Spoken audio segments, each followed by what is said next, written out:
ಕಾಂಗ್ರೆಸ್ನಲ್ಲಿ ಅಧಿಕಾರ ಹಂಚಿಕೆ ಕಿತ್ತಾಟದ ಕಿಡಿ ದಿನೇ ದಿನೇ ಹೆಚ್ಚುತ್ತಾ ಇದೆ. ಸಿಎಂ ಸಿದ್ದರಾಮಯ್ಯ ಕೊಡ್ತಿಲ್ಲ, ಡಿಸಿಎಂ ಡಿಕೆ ಶಿವಕುಮಾರ್ ಅವರು ಬಿಡ್ತಿಲ್ಲ. ಶೀತಲ ಸಮರಕ್ಕೆ ಪುಷ್ಟಿ ಕೊಡುವಂತೆ ಕಾರ್ಯಕ್ರಮವೊಂದರಲ್ಲಿ ಅಕ್ಕಪಕ್ಕನೆ ಕುಳಿತಿದ್ರು ಕೂಡ ಮಾತಿಲ್ಲ, ಕಥೆಯೂ ಇಲ್ಲ.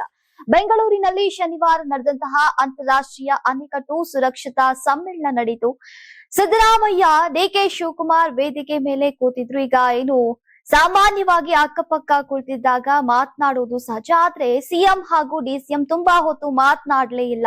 ಕನಿಷ್ಠ ಪಕ್ಷ ಪರಸ್ಪರ ಮುಖ ನೋಡುವಂತಹ ಸಾಹಸಕ್ಕೂ ಕೂಡ ಕೈ ಹಾಕಲಿಲ್ಲ. ತುಂಬಾ ಹೊತ್ತಿಗೆ ಬಳಿಕ ಇಬ್ಬರು ನದಿ ಮೂಲ ನಿರ್ವಹಣೆ ಪುಸ್ತಕದ ಬಗ್ಗೆ ಅನಿವಾರ್ಯವಾಗಿ ಮಾತನಾಡಿದ್ರು. ಒಟ್ಟಾರೆಯಾಗಿ ಈ ಬೆಳವಣಿಗೆ ರಾಜ್ಯ ಕಾಂಗ್ರೆಸ್ ಒಡಕಿಗೆ ಕನ್ನಡಿ ಹಿಡಿದದ್ದೆ. ದೆಹಲಿಯಲ್ಲಿ ಈಗ ವರಿಷ್ಠರು ಭೇಟಿ ಮಾಡಿ ಬಂದ ಬಳಿಕ ಡಿಕೆಶಿ ವಲಸೆಯೇ ಬದಲಾಗಿ ಹೋಗಿದೆ. ಸಂಪೂರ್ಣ ಆತ್ಮವಿಶ್ವಾಸದಲ್ಲಿ ಬೀಗ್ತಾ ಇದ್ದಾರೆ. ಹೈಕಮಾಂಡ್ ಮೇಲೆ ವಿಶ್ವಾಸ ಹೆಚ್ಚಾದಂತೆ ಕಾಣಿಸ್ತಿದೆ. ಯಾರಾಗ್ತಾರೆ ಎಂಎಲ್ಎ ಅಭ್ಯರ್ಥಿ 2028 ಶೀಘ್ರದಲ್ಲೇ.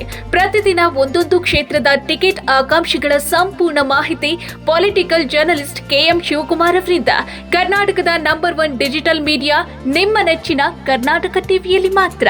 ನೀವು ಸಣ್ಣ ಆಗ್ಬೇಕಲ್ವಾ? ಅದು ಒಂದು ಉತ್ತಮ ಆಹಾರದಿಂದ ಸಣ್ಣ ಆಗ್ಬೇಕಲ್ವಾ? ಪ್ರತಿದಿನ ನಮ್ಮ ಜೀನಿ ಸ್ಲಿಮ್ ನ ಯೂಸ್ ಮಾಡಿ ಯಾವುದೇ ಸೈಡ್ ಎಫೆಕ್ಟ್ ಇಲ್ದಂಗೆ ನೀವು ಸಣ್ಣ ಆಗ್ತೀರಾ.